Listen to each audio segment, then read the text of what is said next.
Hey, welcome to another episode of O Ship Show. I'm Freddie Laker. This is Juan-Carlos Morales. What up? And this week we're going to talk to you about what success is. And I think what success is to you versus the person next to you versus me or versus Juan is going to be different for all of us. And I want to dig into that today and have a worthy chat about it.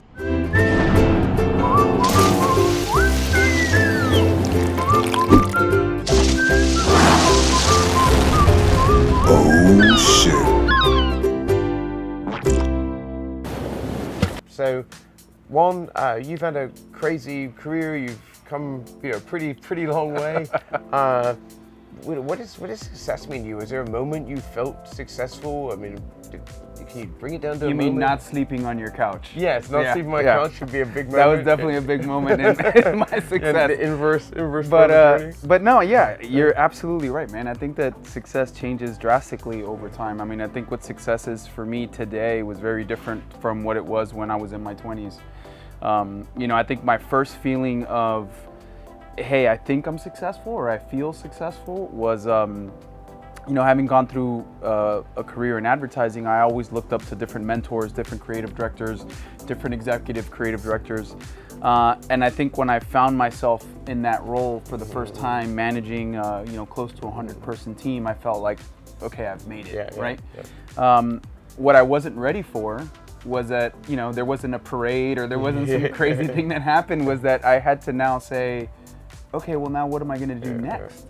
When has that happened to you, where you have to kind of set the goal and reset the goal? I just feel like a lot of people have dreams, especially when you're young. I think you're like, I'm going to be a millionaire one day or one day, something like that. And then maybe if you're very lucky, you get to that, and then like you said, there's no parade. You think something's going to happen, and you're like, oh yeah, it's Tuesday. It's basically the same shit, different week.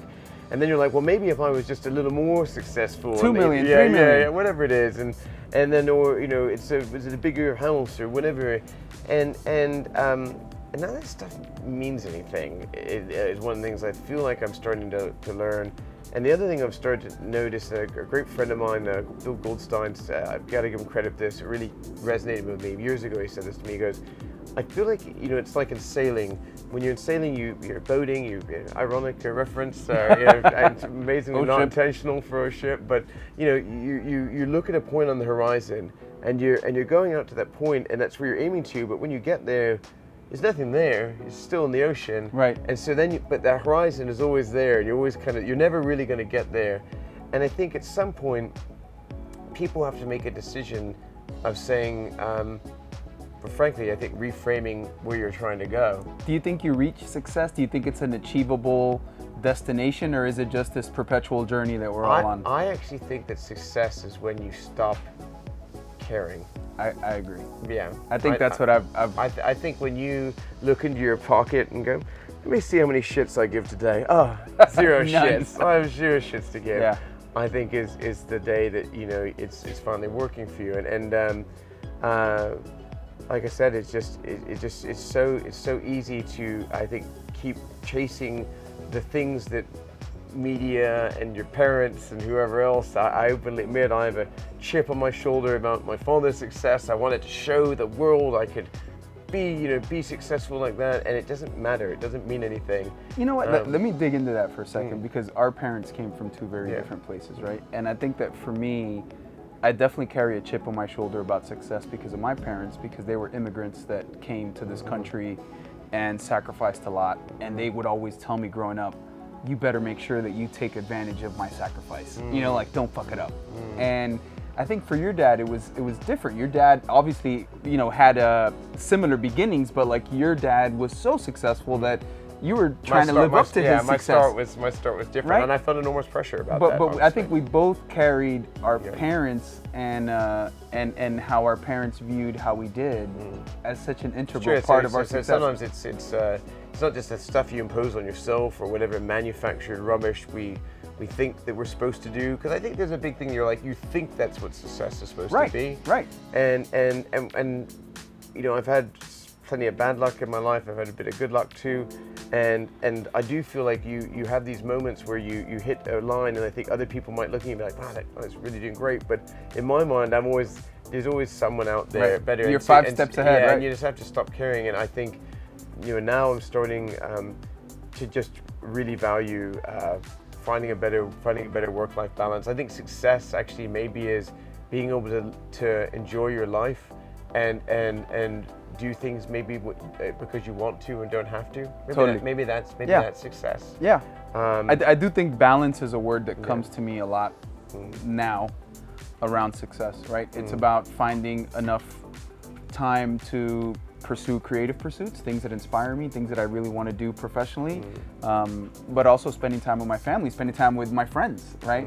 Being able to live life and not making it all about work, right? So I do think as I've gotten older, I think success has really been about balance and being able to kind of reach a harmony, I think, of all of my passions and pursuits. Yeah, one thing I've noticed, I don't know if you feel the same way, but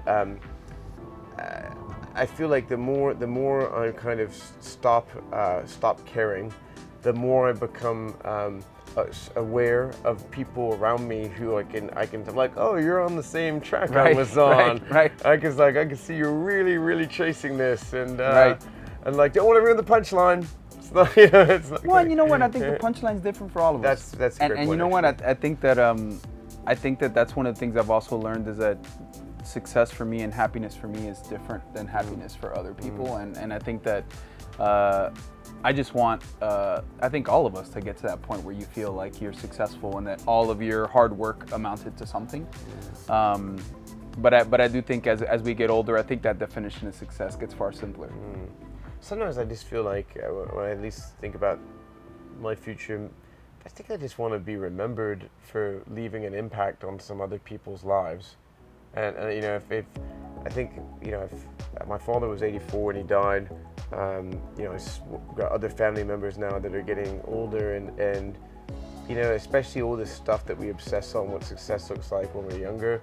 Again, your point, it becomes less and less meaningful, and you can't take any of that stuff with you. No. So, and I think even when we've known some really amazingly successful folks, right? And we look at them and say, man, I think you're successful. Traditionally, they've never been satisfied, right? And I think that even when you look at, I'm watching a great documentary on an amazing musician that, I'm watching this documentary and thinking to myself, I wonder if he feels successful. Even though this person is a super celebrity, but, I wonder if when you're on that rat race, if you just don't even realize and you can't even see because you don't have proper perspective. Do you think that to go on a journey of success, people might go, oh well, yeah, I know it's easy for you guys to say whatever about these material things don't matter, but do you think that's kind of like part of the journey that people have to go on? Absolutely think it's part of the journey because I do think that we both agree on this and material things are definitely not a metric of success. Yeah. On the contrary, I think it's the biggest. Like aha, right? That we grow up thinking that car is going to make me happy, the clothes is going to make me happy, these things are going to make me happy, and then when you get them, you realize that they make you happy for a little while, and they're great, but they don't really give you lasting happiness. Yeah. Everyone wants to get different stuff, and my friends told me that lining all the walls in my house with gerbil fur wouldn't make me happy, but I did it anyway, and they were right. How's that working out for you? It cost me a fortune, but man, those walls are soft. You get stressed out, you just kind of rub your fingers through them. Perfect. So good. Magic.